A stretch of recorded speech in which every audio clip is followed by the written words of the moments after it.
वंदितु सौवसिद्धे ध्रुवमचलमनोवमं गतिं पत्ते वोच्छामि समयपाहुड मिनमो सुदकेवली भणितम् नमः समयसाराय स्वानुभूत्या चकासते चिस्वभावाय भावाय सर्वभावांतरच्छिदे। अंतिम शासन नायक 1008 भगवान महावीर स्वामी की जय। द्वादशांग श्रुतदेवी की जय। स्वाध्याय कक्ष संपेपर्यंत आम्हा सर्वांना चतुर्विध आहाराचा त्याग असणार आहे। समयसार ग्रंथ आपण बघतो आहे आणि निर्जराधिकारांचा सुरू आहे। निर्जराधिकारामध्ये आचार्यांनी सुरुवातीला सांगितल्याप्रमाणे सम्यक दृष्टीचे भोगही निर्जरेला कारणीभूत आहे, ही गोष्ट त्यांनी सांगितलेली होती। आणि पुढे हळूहळू निर्जरा भोग, वर्तमान भोग, अनागत भोग या सर्वांविषयी विश्लेषण करून अनासक्त भाव असेल तर बंध नाही, आणि जर आसक्त भाव असेल, परिग्रह मला सुख देतात, भोगांमध्ये सुख आहे,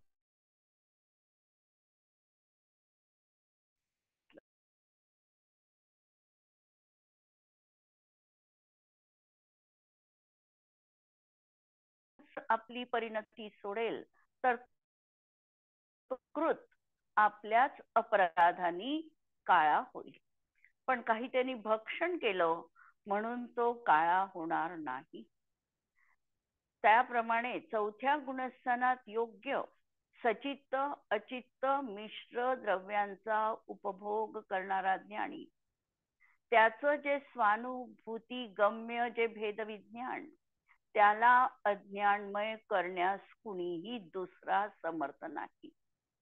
भोगांना स्वच्छंदपणे भोगण्याची ही गोष्ट नसून भूमिकानुसार योग्य भोग भोगण्याची गोष्ट आहे। तू भोग आचार्य जरी सांगत असले तरीही त्यांना ठाऊक आहे समोरची व्यक्ती ज्ञानी आहे आणि ज्ञानी असल्यामुळे अर्थाचा अनर्थ तो करणार नाही। भोग भोगत असताना सुद्धा जे भोग्य पदार्थ आहे तेच तो ग्रहण करणार आहे, त्यातही मर्यादेत ग्रहण करणार आहे। सर्व काही तो वस्तुतत्वाला यथार्थ जाणतो आहे, म्हणून भूमिकानुसार योग्य भोग भोगतो। आणि दुसरी गोष्ट, त्यात त्याचे रूप अंतरंग कारणच समर्थ आहे, निमित्त रूप बाह्य कारण समर्थ नाही। तो आपल्या उपादानगत योग्यतेनेच रूप परिणमेल। म्हणून शंख जेव्हा स्वयमेव म्हणजे स्वतः कृष्ण भाव रूपाने परिणत झाला, भाव स्वयंकृत म्हणजे स्वतःच्याच, त्याप्रमाणे आत्मा स्वयमेव अज्ञान रूपाने परिणमतो, अर्थात विषय भोगात रुची करून स्वयं ही आपल्याच अपराधाने अज्ञान परिणमतो। अज्ञान रूप परिणमनाला अज्ञानी स्वयं करतो। या ठिकाणी मोहनीय कर्माचा उदय त्याला अज्ञान रूप करत नाही, ही गोष्ट आचार्यांना सांगायची आहे। म्हणजे निमित्त दोष द्यायचा नाही, स्वतःच्या उपादानगत योग्यतेने तू अज्ञानी बनला आहे। ज्ञानाचं अज्ञान रूप होणं हे स्वयंकृत आहे, निमित्ताने किंवा जीवाला अज्ञान रूप परिणमविलं नाही, ही या ठिकाणी अत्यंत प्रखरतेने त्यांनी सांगितलेली आहे। आणि नंतर कलश ठेवलेला होता, की जो आपण पहिला कलश मागे पाहिला, की त्याच्यामध्ये भोग प्रेरणा दिलेली होती, की तू भोगांना भोग, बंधाच्या भयाने जर भोगापासून तू भिशील तर अजूनही तुझ्या मनामध्ये किंतु परंतु आहे, म्हणून तू निशंकपणे भोग। भोग तर परद्रव्याची क्रिया आहे आणि परद्रव्यामुळे जीवाला बंध होत नाही, कारण एक द्रव्य अन्य द्रव्याची क्रिया करण्यास समर्थ नाही, हे सगळं कथन पहिल्या मागच्या कलशामध्ये आलेलं आहे. आणि हे ऐकून तर कुणी भोगामध्ये मग्न होईल. आचार्य एकदा ही गोष्ट सांगत आहे आणि लगेचच ती गोष्ट तशा प्रकारे जर स्वच्छंदीपणाने आचरण केली तर त्याचा विपरीत पण परिणाम होऊ शकतो. ही भूमिका त्यांना ज्ञात आहे आणि म्हणूनच संतुलन साधण्यासाठी सांगतात की जर कोणी हे ऐकून भोगामध्ये मग्न होईल तर त्याला सावधान करण्यासाठी या कलशामध्ये परत आचार्यांनी सांगितलेली आहे की तुला कथनाची विवक्षा समजून घ्यावी लागणार आहे. तुला परद्रव्याच्या भोगण्याच्या इच्छेनी रहित व्हावे लागेल. परभोग भोगणं आणि परभोग भोगण्याची इच्छा असणं दोन गोष्टी फरक आहे. कर्मोदयवश जो भोग प्राप्त झालेला आहे तो उदासीन रूपाने भोगणं आणि परद्रव्य भोगायच्या इच्छेनी भोग भोगणं. आचार्य सांगत आहे मागच्या गाथेमध्ये सांगितलं कर्मपरवश तुला जे भोग भोगायचे आहे ते तू निशंक भोग. पण इथे सांगत आहे की जर हे ऐकून तुझ्या अंतरंगात परद्रव्यांना भोग भोगण्याची इच्छा जर निर्माण झाली तर ती चुकीची आहे.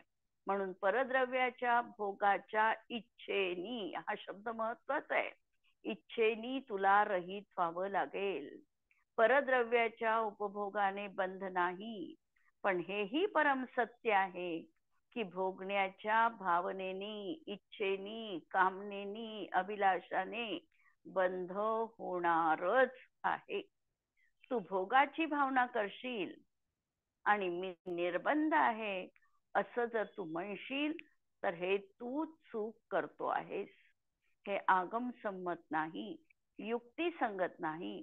म्हणून तू भोगाच्या इच्छेनी रहित हो ही प्रेरणा दिलेली आहे.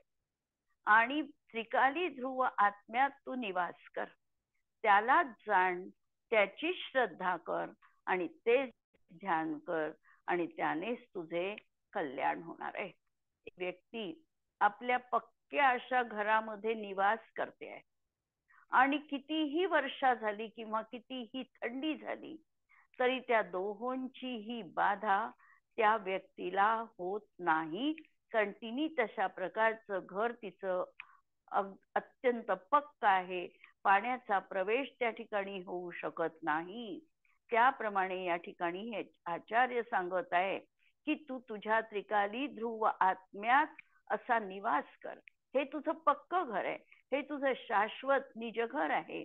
आणि या घरामध्ये जर तू निवास करशील तर ही परद्रव्यांना इच्छा किंवा बाह्य कितीही परिकर तुझ्या जीवनात असला तरी तुझ्या या घरामध्ये त्या बाह्य वस्तूचा प्रवेश होणार नाही. यावर पंडित बनारसजी दासजी लिहितात, जवलो ज्ञान को उद्योत तवलो नाही बंद होत. जोपर्यंत ज्ञानात आहे तोपर्यंत बंध नाही. कारण इच्छा नाहीये, त्याची अभिलाषा नाहीये, अभिप्राय नाहीये भोगण्याचा. बरते मिथ्यात्व तब नाना बंद होई है. पण तो मिथ्यात्वात आला तर त्याला नाना बंद होईल.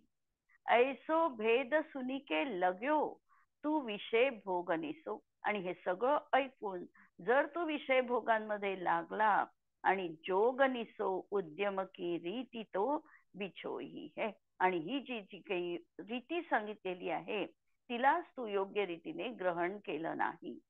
सुनु भैया संत तू कहे मैं समकितवंत.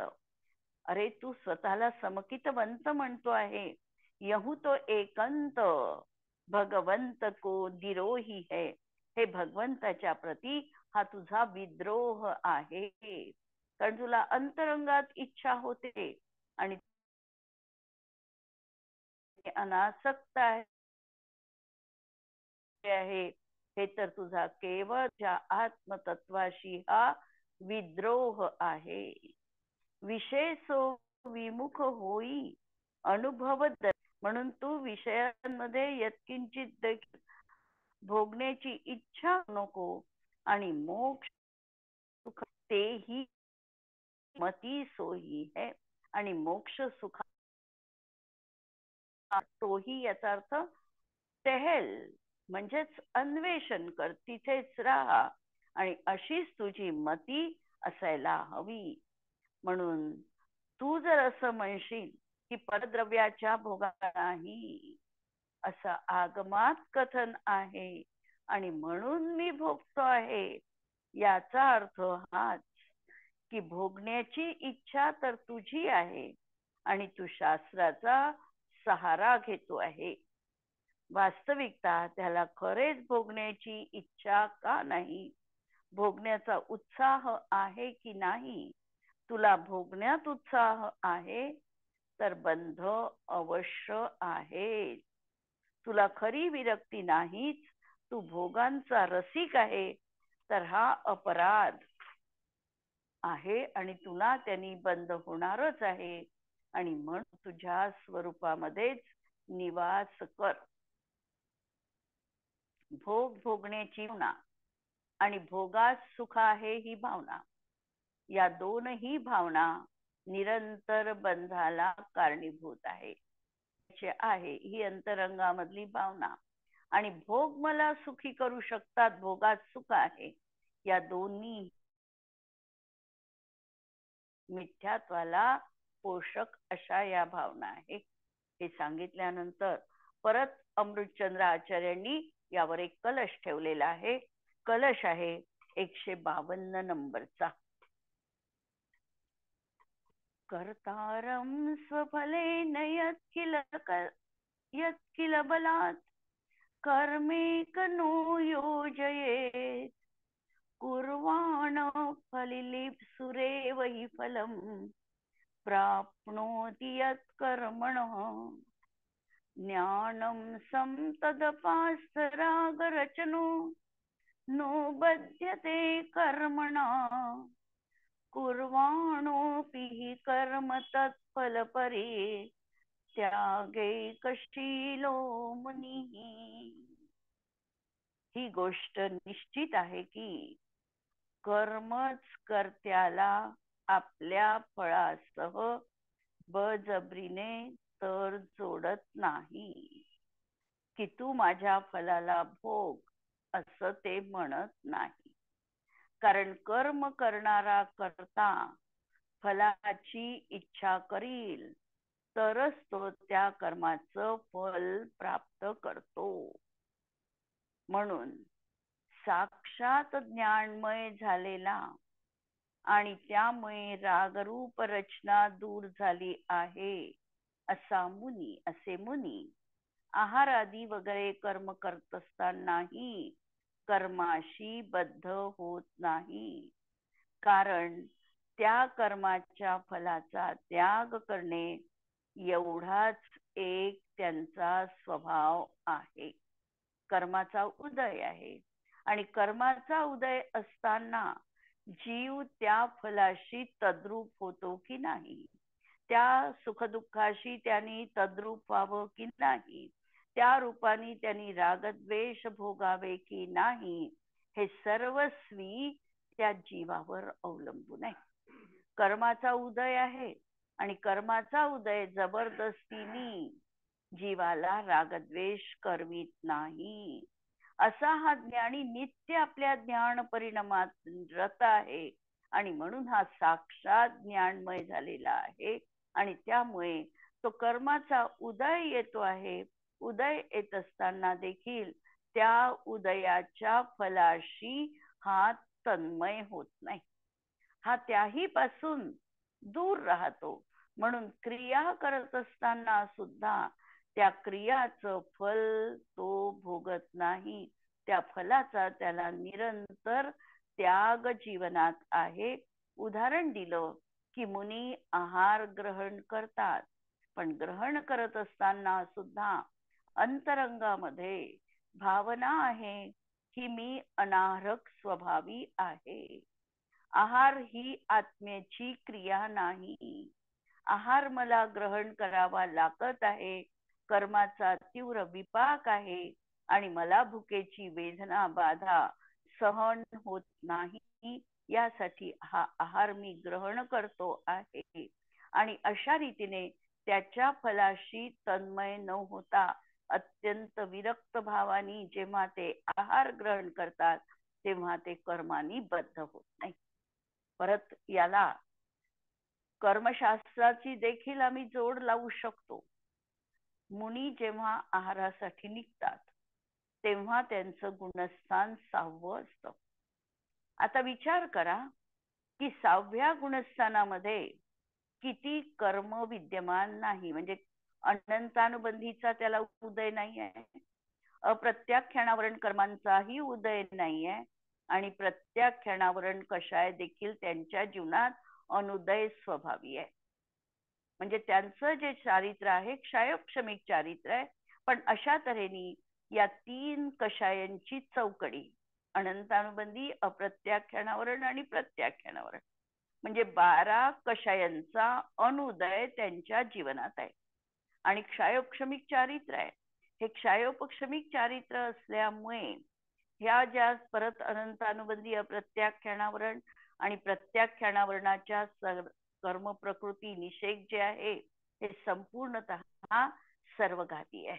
आता या 12 झालेल्या आहे. वर्तमान काळी जो उदय येणार होता त्या उदयाचा झालेला आहे. म्हणजे वर्तमान काळी उदय योग्य या 12 कषायांचा उदयाभावी क्षय आहे. म्हणजे ते या रूपाने आता संज्वलन रूपाने ते उदयात येणार आहे. भविष्यकाळी उदयात येणारे हे 12 कषायच त्याचा सद्वस्था रूप उपशम आहे. म्हणजे ते कषाय भविष्य काळात उदयात येणार आहे, आता ते उदयात येणार नाही, यालाच म्हणायचं सद्वस्था रूप उपशम. आणि वर्तमान काळामध्ये आता उदय असल्यामुळे ते सुंच्युत होऊन शुभ पद आहे. गुणस्थान त्याचं 7व्यापासून संपून 6व्यामध्ये आले आहे. त्यांचं गुणस्थान बदललं, ते 6व्या गुणस्थानात आले. पण कर्मनिर्जरेच्या अपेक्षेने जर आम्ही बघितलं तर काय फरक पडला. 12 कषांच्या अनुदयात असणारी निर्जरा त्यांच्या जीवनात आहारही ते घेत असेल तरी होतेच आहे. कारण 12 कषांचा अनुदय 7व्यात जसा आहे तसा 6व्यातही आहे. फक्त फरक कुठे पडला, संज्वलनचा 6व्यात तीव्र उदय आहे, त्यामुळे आहारादी भावना होते. आणि 7व्या गुणस्थानामध्ये मात्र संज्वलनचा उदय मंद आहे आणि म्हणून याला तशी भावना, आहार ग्रहण करण्याची भावना होत नाही. अशा तऱ्हेने 12 कषायांच्या अनुदयात असलेली निर्जरा आहार घेत असतानाही त्यांच्या जीवनात आहे, आणि तो भोगत असताना, आहार ग्रहण करत असताना सुद्धा अंतरंगामधल्या चिंतनाची धारा आत्मद्रव्याप्रती आहे की मला या शरीराला टिकवण्यासाठी आहार ग्रहण करावा लागतो. ही माझी आत्म्याची दुर्बलता आहे. कधी मी माझ्या अनाहारक स्वभावामध्ये शुक्ल ध्यानाच्या श्रेणीमध्ये मी आरोहण करेल आणि मी प्रत्यक्षामध्ये निराहारी बनेल, अशा प्रकारचा अंतरंगामध्ये भाव आहे. दुसरा भाव कदाचित असाही असू शकतो की मला तपश्चरण करायचे आहे आणि हे शरीर मला टिकवायलाही हवं आहे, कारण त्याच्याच माध्यमातून मी मोक्ष आराधना करू शकणार आहे. म्हणून हे शरीर टिकलं पाहिजे, म्हणून देखील मला हे आहार घेणं क्रमप्राप्त आहे. हा विचार करून त्याच्याशी फलाशी संलग्न न होता जेव्हा ती आहार ग्रहण करतात तेव्हा ते प्रत्यक्षामध्ये क्रिया करत असताना देखील त्या क्रियेचे कर्ते बनत नाही, आणि म्हणून त्यांना कर्मबंध देखील होत नाही, कारण त्या कर्माचा फलाचा त्यागच त्यांना जीवनात आहे. अत्यंत महत्वाची अशी ही गोष्ट आचार्य सांगतात आहे. जणू अनुभूतीच त्यांनी घेतलेली आहे आणि अनुभूतीच्या प्रांतातून ते बाहेर येतात आहे. अनुभूतीची प्रक्रिया आणि अनुभूतीमध्ये जे काही त्यांनी अनुभवलं ती त्याची लेखन प्रपंच अशी ही त्यांची 6व्या-7व्या गुणस्थांवरतीची भूमिका आहे. आहारालाही ते गेले तरी देखील आहारही त्यांच्या जीवनामध्ये अशाच तऱ्हेने 6व्या-7व्या गुणस्थानाच्या भूमिकेत असणार आहे. म्हणून पहा आता भावार्थ की इच्छापूर्वक आहारादी कर्मांचे फल सुख दुःख रूप भाव किंवा कर्मबंध आहे.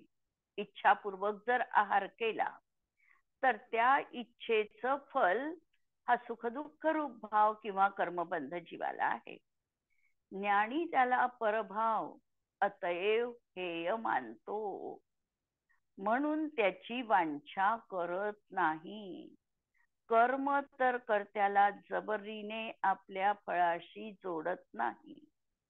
जो कर्म करून फळाची वांछा करेल तो अज्ञानीच त्याचे फल अवश्य मिळवितो.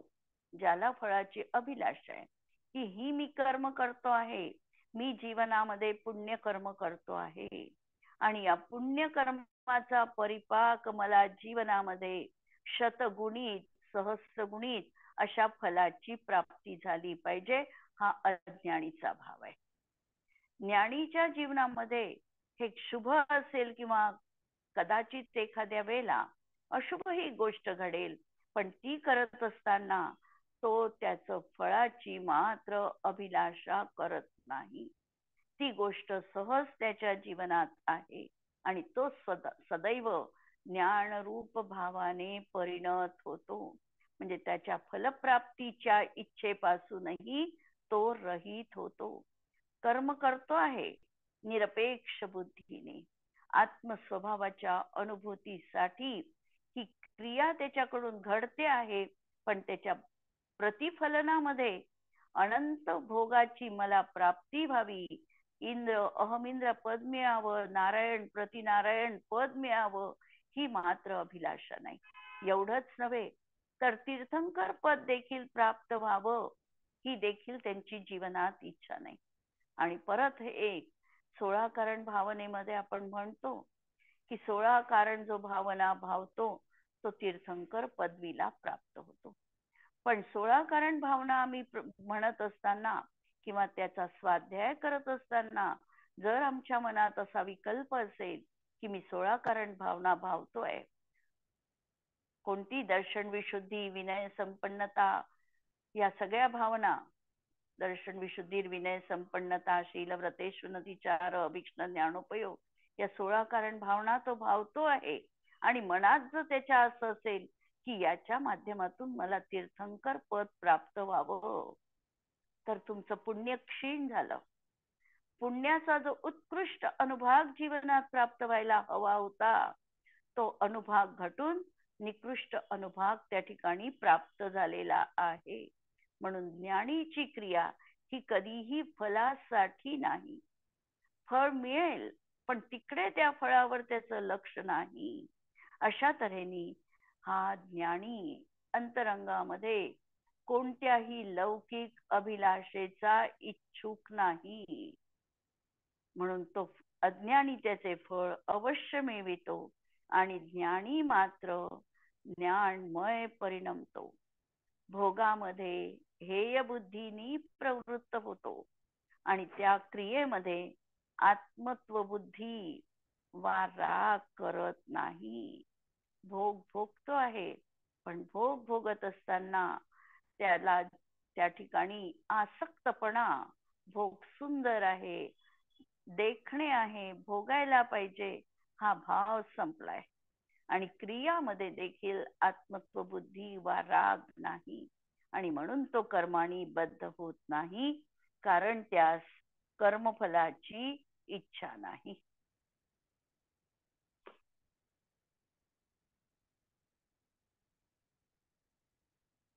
जे मुनी किंवा सम्यक दृष्टी ज्ञानी आपल्या संयताचरणाच्या आधारावर, कारण आता संयमी आहे, ते महाव्रताचे धारक आहे, अशा आधारावर आपल्याला आपल्या स्वभावाच्या मर्यादेमध्ये ठेवतात.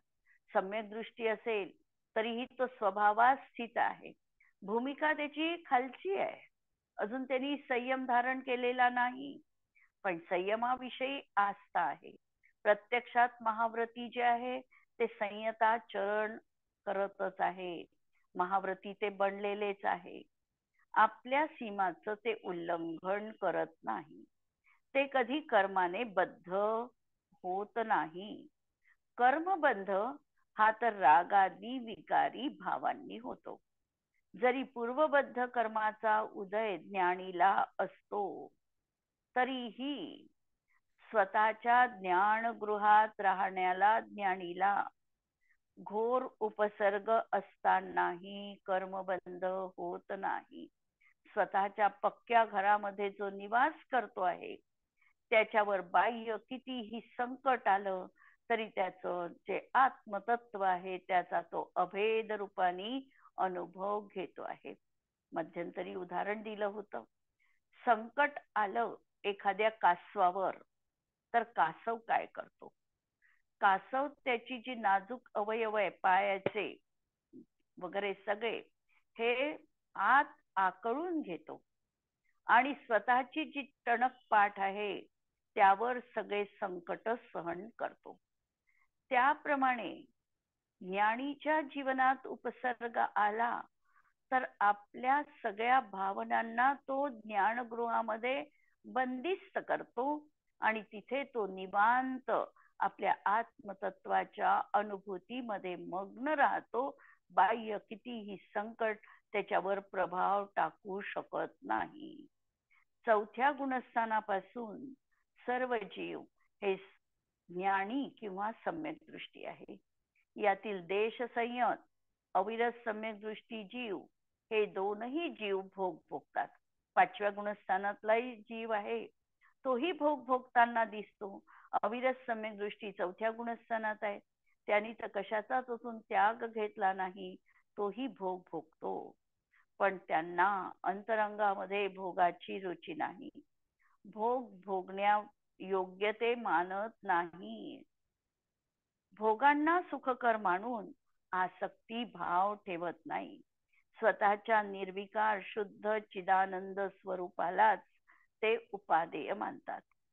सांसारिक भोगांचा त्याग त्यांनी केला नाही, पण त्यामध्ये त्यांची उपादेय बुद्धी पण नाही. आणि त्याग करावा लागणारच आहे हेही त्यांच्या अभिप्रायात आहे, पण तरीही अजून सुटलेले नाही. त्यागाच्या दिशेला मुख आहे पण वाटचाल मात्र झाली नाही. आणि पाचव्यामध्ये आंशिक त्याग आहे, तर सहाव्यामध्ये बुद्धिपूर्वक संपूर्ण त्याग आहे पण तरीही थोडाफार प्रमाद आहे. तर सातव्या गुणस्थानामध्ये आता मात्र प्रमाद अवस्था देखील नाही. असे जीव त्या त्या भूमिकेनुसार त्यांची जशी भूमिका असेल त्या भूमिकेनुसार ते कर्मबंध करणार नाही. आमच्या समोर द्रव्यानुयोगाचा ग्रंथ असल्यामुळे आम्ही ते कर्मबंध करत नाही असंही विधान करणार आहोत. पण कर्णानुयोगाच्या दृष्टीतून पाहिलं तर भूमिकेनुसार त्यांना त्या त्या गुणस्थानात जेवढ्या कर्म प्रकृतींची बंधविच्छुती आहे त्याच अर्थाने हे सगळं प्रकरण आम्हाला सामंजस्याने लावायचं आहे. ज्ञान कला जिनके घट जागी, ते जगमाही सहज वैरागी. ज्ञानी मगन विषय सुख माही, यह विपरीत संभवे नाही. काय सांगितलं की ज्ञान कला जिनके घट जागी, ज्याच्या अंतःकरणामध्ये ज्ञान कला जागृत झालेली आहे ते जगमाही सहज वैरागी, ते या जगापासून सहज विरक्त आहे. ज्ञानी मगन विषय सुख माही, ज्ञानी विषय सुखामध्ये मग्न आहे. यह विपरीत संभवे नाही. ज्ञान सकती वैराग्य बल, शिव साधे समकाल. जो लोचन न्यारे रहे, निरखे दो नाल.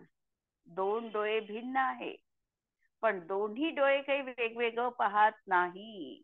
दोन्ही डोळे जसं एकच पाहतात, त्याप्रमाणे ज्ञान सकती वैराग्य बल, ज्ञानाची शक्ती आणि वैराग्याचं बल हे दोनही एका समकालात विद्यमान आहे.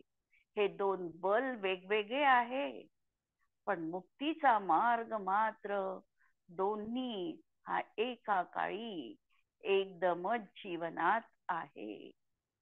मूढ कर्म को करता होवे, फल अभिलाष धरे फल जोवे, ज्ञानी क्रिया करे फल सुनी लगे, न लेप निर्जरा दुनी.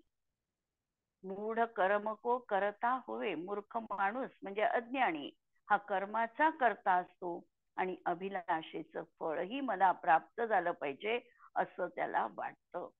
ज्ञानी क्रिया करे, ज्ञानी तर क्रिया करतो पण फलसुनी, पण त्याला फल नाही किंवा फलाचा तो वांछक नाही आणि म्हणून लेप न, त्याला बंद होत नाही, उलट निर्जरा होते.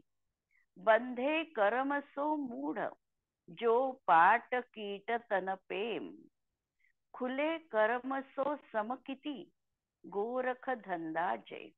या ठिकाणी उदाहरण दिलं की रेशमाचा किडा ज्याप्रमाणे आपल्या शरीरावर आपण जाल विणतो आणि त्याप्रमाणे हा मूर्ख मिथ्यादृष्टी जीव स्वयं आपल्या कर्मबंधाला प्राप्त होतो. आणि ज्याप्रमाणे गोरख धंदा नावाचा एक किडा स्वयं जाळ्यातून सुटतो, त्याप्रमाणे हा सम्यक दृष्टी जीव कर्मबंधनातून मुक्त होतो. अशा तऱ्हेच्या या दोन कलशांना आपण या ठिकाणी बघितलेलं आहे. पुढचं प्रकरण आपण उद्याच्या याच्यात बघू. जिनवाणी के ज्ञान ते सूझे लोकालोक, सो जिनवाणी मस्तक नमो सदा देत हूँ घो. नमो अरिहंताणम नमो सिद्धाणम नमो आयर्याणम नमो वज्रायाणम नमो लोये सव्वसाहूणम. सर्वांना जय जिनेंद्र.